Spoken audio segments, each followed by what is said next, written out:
Murakaza neza kumenya STTV, muri kumwe na Francis wifuza ishya n'ihirwe mu byo mukora byose.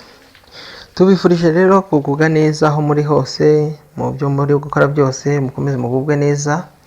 Mukurikirane umenya STTV, tugende twungurana ibitekerezo, tugende twungurana ubumenyi kubijyanye n'ikoranabuhanga aho rigeze. Akanya rero ntabatindiye, gukoraho kuri telefoni, smartphone yawe urayifite, ariko yenda hari uburyo wajya gukoreshamo utaruzi ko ako kantu kabaho. Yenda harimo n'abari basanzwe bakazi, ariko nagira ngo yenda nkibwire nk'abatari basanzwe bakazi. Mbere yuko nkababwira rero, kora like, kora share, kora comment kuri iyi nkuru kugira ngo igeze kuri bagenzi bawe. Ntitwibagiwe no gukora subscribe kuri umenya STTV kugira ngo ibiganiro byacu ujye ubibona mu wa mbere. Ukore no kuzigera kugira ngo ujye ubona notification kwereka ko ari ikiganiro dushyizeho. Natinze rero nkuko mabwiye mu kumwe n'umuvandimwe Francis, ubu cyangwa abagize ikiganiro duteguye ufite kuri WhatsApp. Uyu munsi nicyo twabateguriye, turategura kuri WhatsApp imikorere yayo.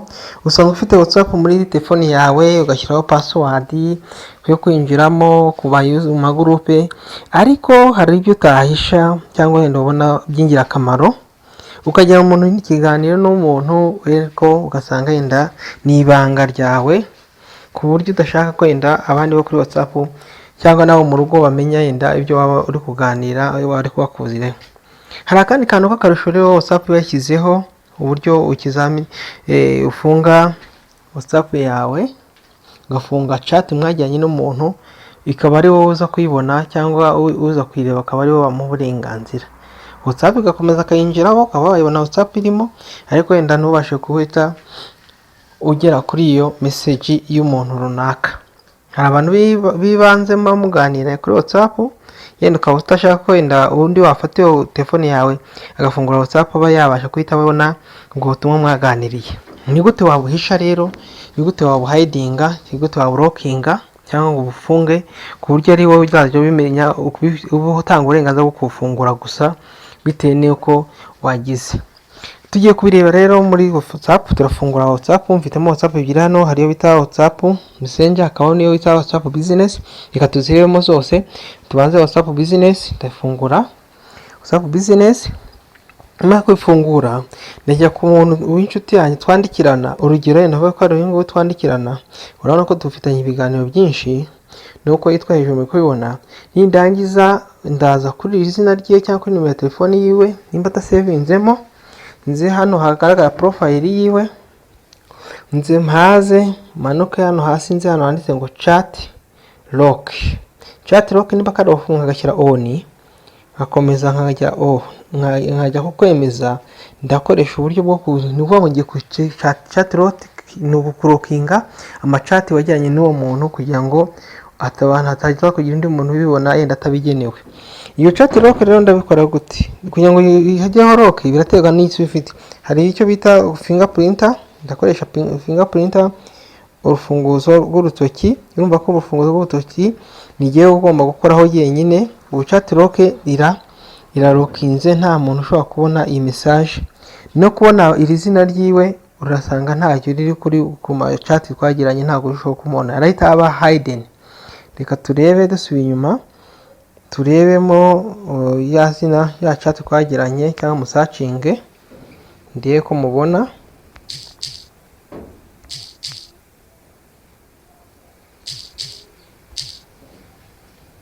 Katusatinga turebe ko tumubona.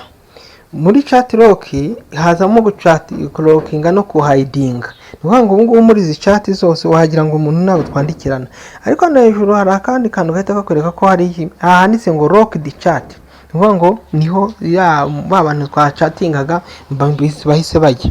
Nshaka kujya kubarebamo cyangwa mbere kujya njya muri chat lock, reka tuze twinjiye muri settings turebe muri privacy. Muri privacy niho warebera ukareba icyo bita chat lock. Aha hari chat lock, uze hano muri privacy ubone chat lock ngaha. ahangaha harimo uburyo bubiri. Chat lock keeps your chat locked and hidden. Nuvuga ngo irazilokinga ishyira password ariko inabihishe ku buryo nta muntu ushobora guhita ubona ko umuntu muvugana ahangaha kuri iyi chat WhatsApp yawe. Icyo kintu niko kambere ndakakunda kugira. Ugenda ubundi hari abandi bakoreshaga application downloading application igufasha gushyira password kuri log chat y'umuntu kugira ngo atabasha kubigita ubundi funguye WhatsApp itayibona, abandi bakafunga WhatsApp yose muri rusange. Ariko ahangaha ho birasaba ko chatinga n'umuntu ugafunga message ye ukamenya ko nta nawe uri ku rutonde. Aka ni akantu k'ubwenge kari muri WhatsApp. Hano irimo nkoresha WhatsApp business. Reka njye no kuri Messenger turebe koko bimeze. Mbere kugira ngo rero zagarure za chat z'abantu barimo kuganira, urongera uze hano kuri iri jambo handitse hari akagufuri hejuru handitse chat lock the chat, uhakirike ufunguze nuza fingerprint nuza password washyizeho uhita umubonamo hari muri chat lock. Hano rwose uhita umubonamo abantu bashyize kuri chat lock bose baza hano kuri list. Subiye inyuma ngafata n'undi nimero undi muntu ndende n'indi muntu nk'uyiyenda itaraba saved twachatinze, nkahita njya hejuru ku izina ryiwe, nkaza hano hasi handitse chat lock ngakashyira kuri on, naho ngashyiraho fingerprint nagabura yagiyemo. Nza gusubirayo nawe ntabwo ku rutonde namubonaho, namushakire hano muri lock the chat fungure mpite mbabona kuri list. Rero ibona ko igenda ibashyira kuri chat lock ibashyira kuri list.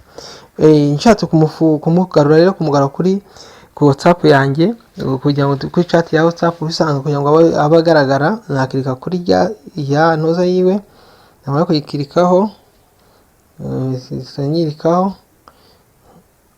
nkaba kukirikaho nkakirikaho cyangwa locked on linked, klikaho nkamugarura tap and hold on chat for more information kugira ngo mukirikaho. Ushobora kuza hano nkamusibamo, nimusibamo hano muri lock nkagira gutya delete this chat, also delete media received in this chat from the device gallery. Ugiye kumusiba ahangaha ugiye kumusiba ntago biri byo kuba wamusibamo, ahubwo ushobora kongera kureba option ishoboka kumukoreraho ukagira view contact mark as read unlock chat, ukaza kuri akanditseho unlock. Ugize delete waba ugiye kumusibana n'amadata yiwe akagenda, ahubwo uza hano kuri unlock chat. Iyo ugize unlock chat ubu mugiye kumugarura kuri WhatsApp yawe ahita ava kuri rutonde ukagenda bagenda gutyo ujya muri utudomo dutwara hejuru ukagira unlock chat kugira ngo agaruke kuri list. Ndahita mbabona n'isura kuri WhatsApp yanjye ko twarimo hamwe turimo tuganira rwose, ndahita mbabona. Urabona nguyu ngaba ndahita mbabona ku rutonde ngaba bamwe narokinze. Aha ni kuri WhatsApp business. Reka turere na Messenger uko bimeze, naho ni kimwe urebye nta kindi kidasanzwe. Nk'uyu muntu twachatinze uyu nguyu ushobora kumulokinga lock chat, kimwe nuko ushobora kumufungura cyangwa ukamusanga ku rutonde ukajya kuri lock chat bakambaza uburyo ndi bukoreshe, nabwo ngahitamo niba rufunguzo buriya yamulokinza isajya muri lock the chat hano hejuru. Niba nashaka kumulokinga nkajya hariya nkajya lock chat. Iyi ni another option yo kugira. Kimwe nuko nkirikaho nkamufungura nkajya ku izina rye hejuru hahandi, hamara kuzanga nkahita mbona aho njya kuri lock chat, haza hano ku rutonde hasi hano nkuko nababwiye ko ngashyira on aka ngaka. Urabona ko uburyo bwo kulokinga umuntu kuri WhatsApp ushobora gufungura ukajya kuri profile yiwe ukajya hajya hasi ugashyira mu lock chat, cyangwa ukamu highlighted hold and highlighted ukamera nk'umuselectinze ukaza no kudoza mu dutatu hejuru ukajya kuri lock chat ugahita ushyiraho fingerprint yo kucekinga ugahita umwongeraho agahita ajyamo. Ubu hano muri lock the chat niho bagiye, ngiye kubareba ndahita mbona urutonde rwabo bwabo nashyizemo. Murabona mubona ko bari muri lock the chat hano hejuru.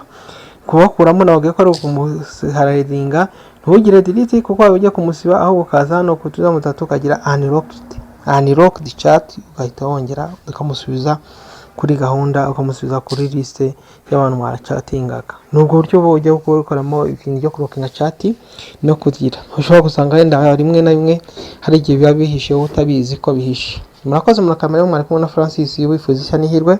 Kora subscribe kuri Umenya ICT TV, tugendana umunsi ku munsi, tugenda tubungurana ibiganiro bitandukanye nuko mwabibonye uko twarimo tubyiga mu isomo ry'ubonye. Murakoze mukama, ciao ciao.